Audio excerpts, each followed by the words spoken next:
దేవుని నువ్వు ఏమర్థం చేసుకున్నావు? ఏమర్థం చేసుకున్నావు? ఈరోజు దేవుని నీకు మేలు చేశాడు కాబట్టి దేవుని మనకు ఆరాధిస్తున్నావు అంటున్నారా?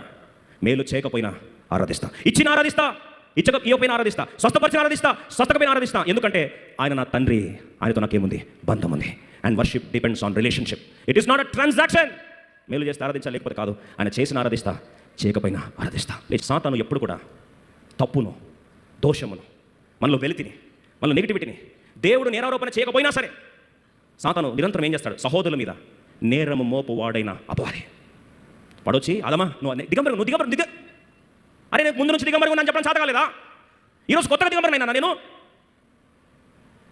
Always Satan gives you a wrong picture about yourself, your identity in God, and also Satan makes you misunderstand God.